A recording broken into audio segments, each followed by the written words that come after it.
अपने अभिमान को उसकी गलतियों के लिए डांटा, ये देखकर मुझे बहुत अच्छा लगा। जिस माँ को उसने कभी झूठ नहीं बोला, कभी कोई बात नहीं छुपाई, उसी माँ से बात बात पर बहाने करती है आजकल वो, और आप कह रही हैं ये रिश्ता ही ऐसा है। खून का रिश्ता ना होने के बावजूद अटूट संबंध है ये।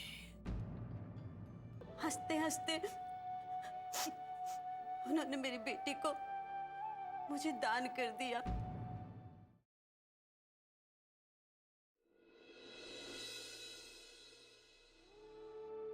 सुशीला, जब तुम पहली बार उनके पास गई थी तब उन्हें नहीं पता था कि अनु कौन है। उन्होंने बिना जाने बिना समझे अनु को तुम्हारी झोली में डाल दिया था। लेकिन अब ये जानते हुए भी कि अनु उनकी बेटी है, उनकी अपनी वो बेटी जो परसों पहले उनसे बिछड़ गई थी, फिर भी उस बेटी को तुम्हें दे दिया, तुम्हें सौंप दिया। सच में बहुत बड़ा दिल है उनका। उनके लिए फैसला कर पाना आसान नहीं, बहुत मुश्किल है अपनी बच्ची को किसी और को दे देना। सच में बहुत महान है, सच में। अपने पूरे जीवन में ये कर्ज नहीं उतार पाऊंगी। इस एहसान का बदला कैसे चुका पाऊंगी? उनकी वजह से आज हमारी अनु हमारे पास आ गई। विशाल,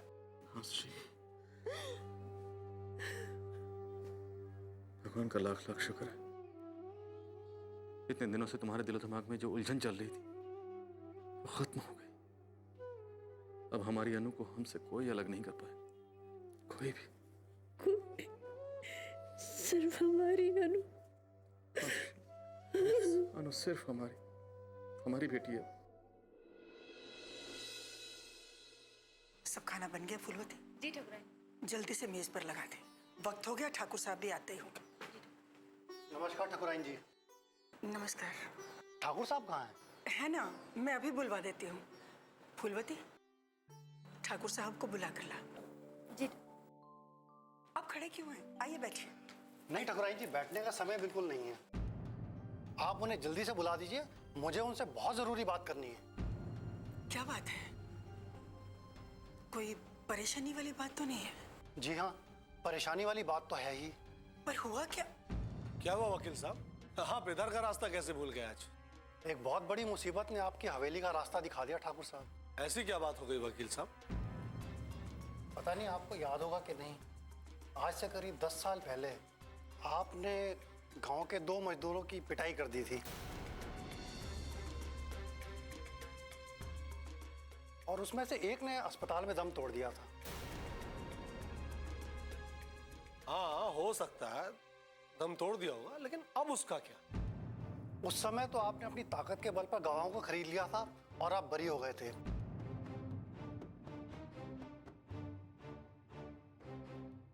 लेकिन अब वो केस दोबारा खुल रहा है ठाकुर साहब। क्या? जी हाँ, मुझे जैसे ही पता चला मैं फौरन आपको बताने के लिए चला आया। और हाँ, बहुत जल्द कोर्ट की तरफ से आपको नोटिस आने वाला है ठाकुर साहब। किसने खुलवाया केस? माफ कीजिएगा ठाकुर साहब, मैं ये तो पता नहीं लगा सका, लेकिन इतना पता है कि बहुत जल्दी आपके नाम का वारंट इशू होने वाला है। क्या वारंट?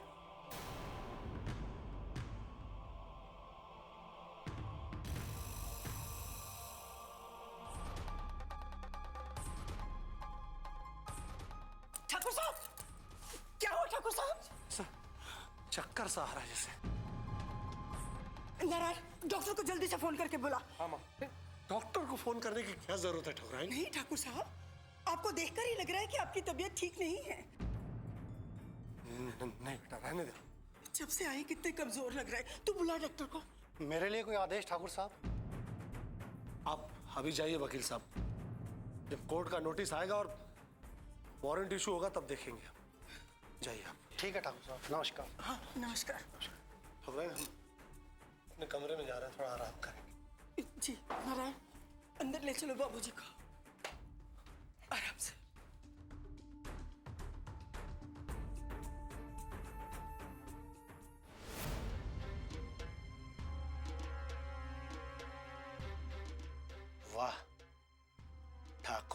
मान सिंह, वाह क्या खूब निकले तुम। जिस तरीके से तुम पासे पे पासे फेंक रहे हो ना, ऐसा लगता है बहुत जल्द तुम बाजी जीतने वाले हो। क्या दिमाग पाया है ठाकुर मान सिंह। बड़े से बड़ा धुरंधर भी तुम्हारे सामने नहीं टिक सकता। और अपने घर वालों का, अपने घर वालों की सोच का क्या बेहतर इस्तेमाल किया है तुमने। उन्हें अच्छी तरह पहचानते हो तुम, बहुत अच्छी तरह।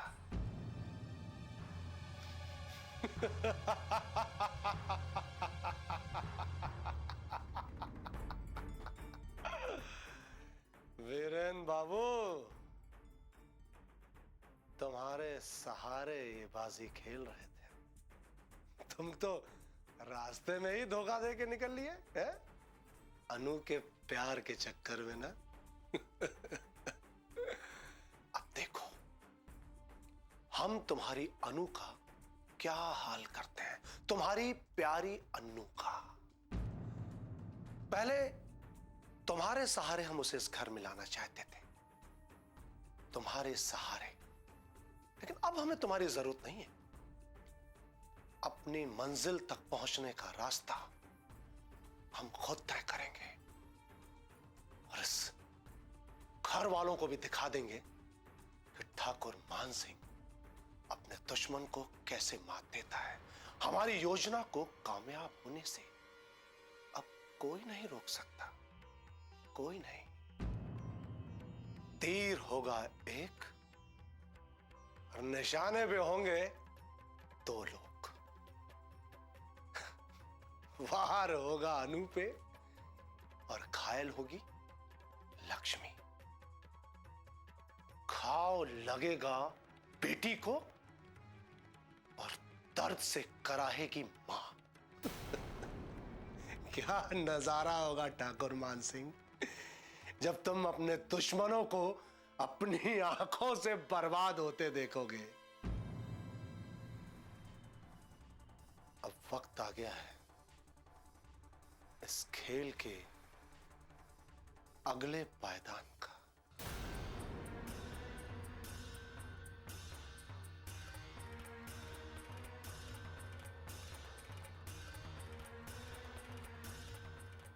हेलो, हम ठाकुर मान सिंह बोल रहे हैं। राम राम। इस हवेली के लोगों को बहुत जल्द तुम्हारी जरूरत पड़ने वाली है। किसी भी पल बुलावा आ सकता है और तुम्हें यहां आकर क्या कहना है ये ध्यान से सुनो।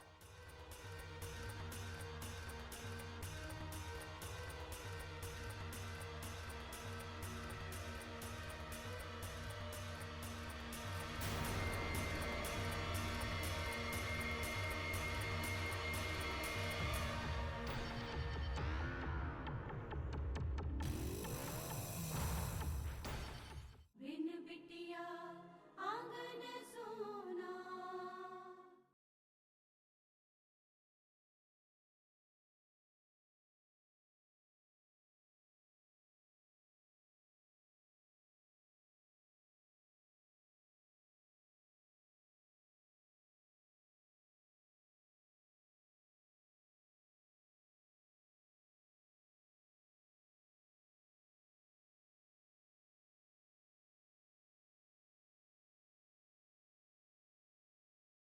बिन बिटिया आंगन सोना।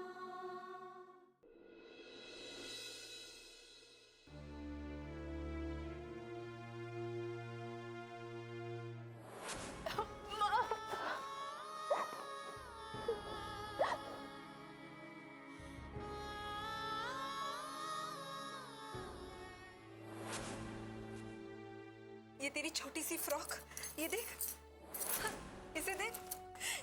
इसे मैंने खुद अपने हाथों से बनाई थी। तुझे याद है? याद है बेटा तुझे?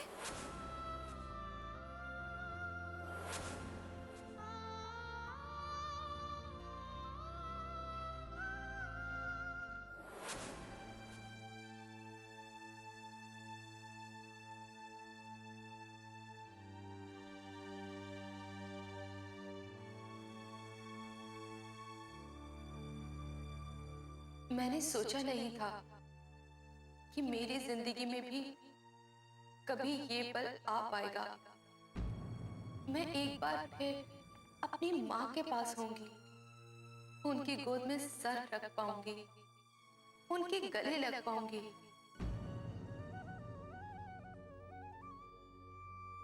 आज जब वो मुझे खाना खिला रही थी, तब मुझे अपना बचपन याद आ गया था, जो खो गया था कहीं।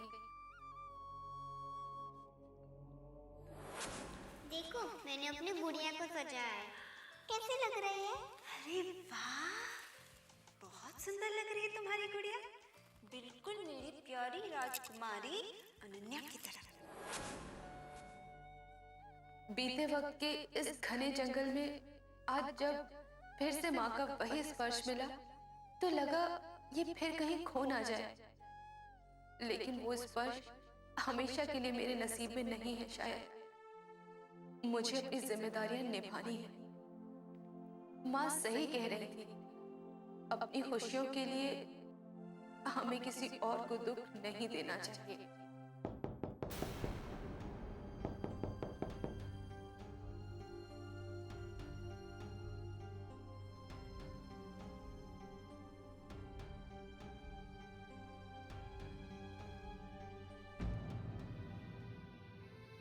सो गई थी क्या बेटा? नहीं माँ। फिर दरवाजा क्यों बंद किया था? वो ऐसे ही माँ। क्या हुआ? कुछ नहीं, बस यूं ही तुमसे बातें करने का मन कर रहा था, इसीलिए चली आई। हाँ, तो आइए ना माँ।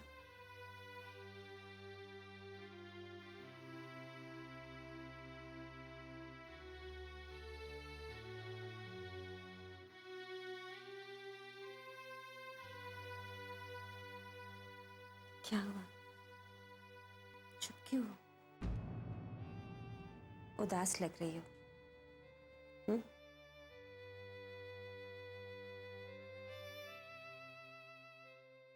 याद है तुम्हें, बचपन में तुम्हें लोरी सुनकर सोने की आदत थी। हाँ माँ, याद है। और याद है, एक बार जब मैं तुम्हें लोरी गाकर सुना रही थी, तुमने मुझे रोक दिया, कहा कि वही लोरी गाकर सुनाओ जो मेरी माँ सुनाया करती थी, और मैं अपनी गुड़िया के लिए। याद है क्या थी वो लोरी?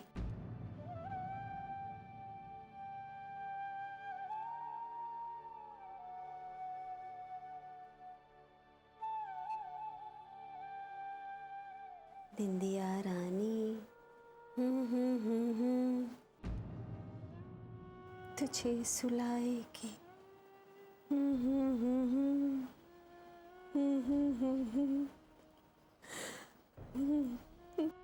मेरे लिए माँ ने क्या नहीं किया, और मैं उनसे उनका सबसे बड़ा सुख छीनने जा रही थी। कितनी स्वार्थी हो गई थी मैं। मुझे माफ कर दो माँ, मुझे माफ कर दो।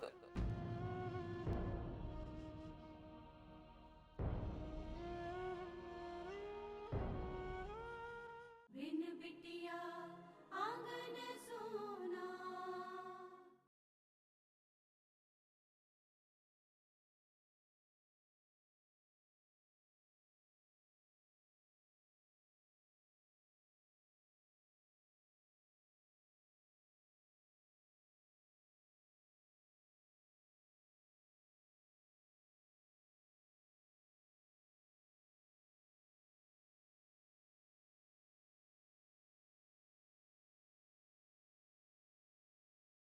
बिन बिटिया आंगन सोना।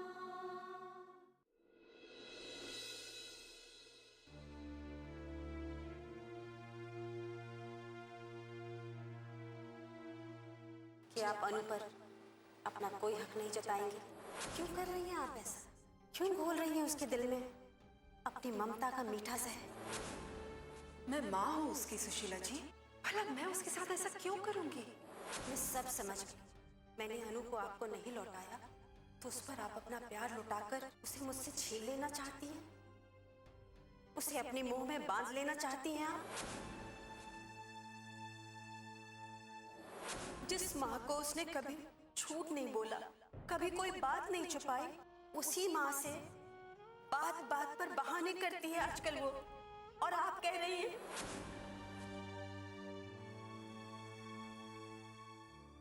माँ। हाँ बेटा। माँ, आपने अनुदी को हमेशा के लिए उन्हें क्यों सौंप दिया? अनुदी हमारी भी तो कुछ है, हमसे तो उनका खून का रिश्ता है, तो फिर आपने उन्हें अपने से दूर क्यों कर दिया माँ? अपराजिता, दूर वो होते हैं बेटा जो पास नहीं होते। अनु तो सालों से मेरे दिल में बसी है, उसे मुझसे कोई नहीं छीन सकता बेटा। तेरे पापा भी तो मेरे पास नहीं है, तो इसका मतलब ये थोड़ी है कि मेरा उनसे प्रेम कम हो जाएगा।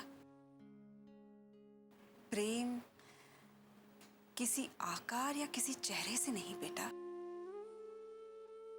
आत्मा से किया जाता है, दिल से किया जाता है। ऐसे ही मेरा लगाव, मेरा प्रेम उनके अस्तित्व से नहीं, उनसे है। माँ, लेकिन आपने कितना इंतजार किया है अनुदी का, फिर?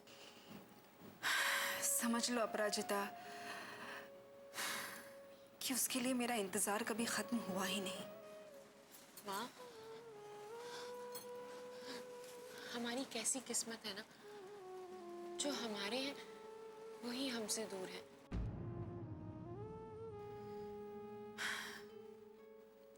सोच सोच का फर्क होता है अपराजिता, मैं ऐसा नहीं मानती। अनु मेरे पास नहीं भी होगी तो भी मेरी ममता उसके लिए कम नहीं हो जाएगी बेटा। तेरे पापा मेरे साथ नहीं हैं, तो इसका मतलब ये नहीं कि मेरा लगाव उनके लिए खत्म हो जाएगा। वो प्रेम प्रेम ही क्या जो साथ रहकर ही महसूस किया जाए। अपराजिता, क्या तू कभी अपनी अनुदी से अलग हो सकती है? क्या तू कभी अपने पापा को भुला सकती है सिर्फ इसलिए कि वो तेरी आंखों के सामने नहीं है? नहीं माँ, मैं तो उन्हें अपनी जान से भी ज्यादा प्यार करती हूँ। बस अपराजिता, यही सच्चा प्यार है बेटा। अगर अनु पर अधिकार जताकर मैं उसे अपने साथ ले आई, अपने पास ले आई, तो सुशीला जी के जीने का सहारा छीन जाएगा बेटा, जो मुझे कभी मंजूर नहीं होगा अपराजिता।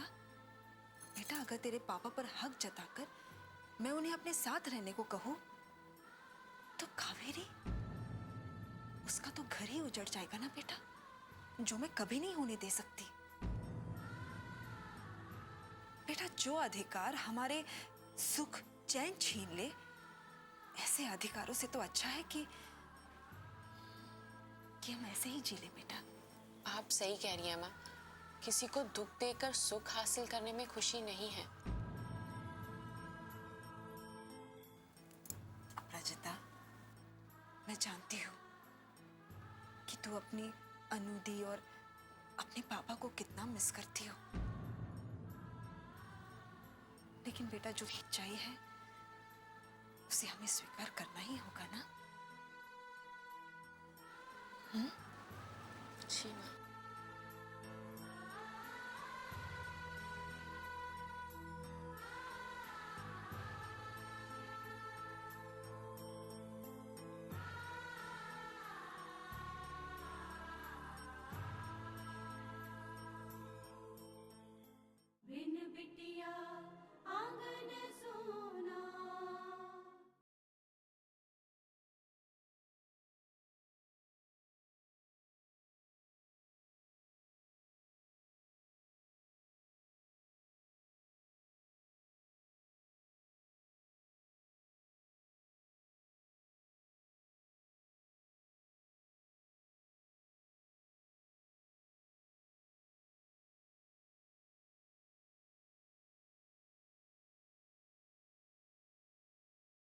बिन बिटिया आंगन सोना।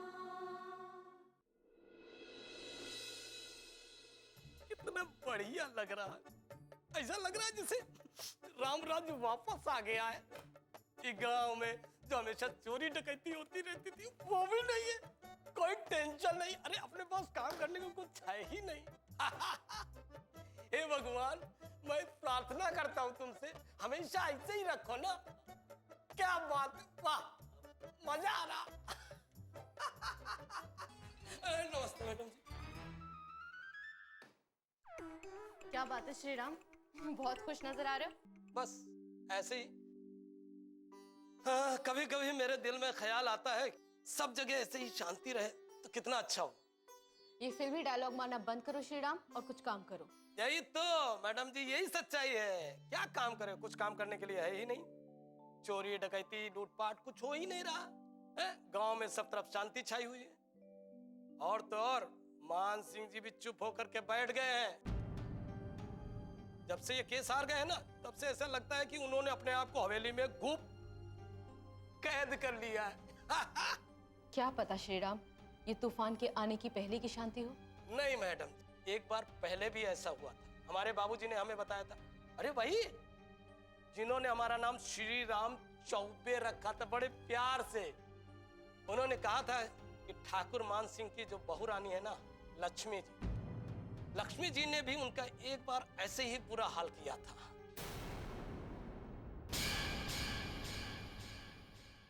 ये सब कहने की बातें, ये मेरा गांव है, मैं गांव में रह के गांव वालों की सेवा करना चाहती हूँ। यहाँ के लोगों को इलाज की जरूरत है। मैडम जी, इसे छोड़ दीजिए, मर जाएगा ये। मत रोको मुझे श्री राम, आज मैं ठाकुर मान सिंह को उसकी औकात दिखा कर ही रहूंगी। मैडम जी, ये मान सिंह नहीं है। चल लाल।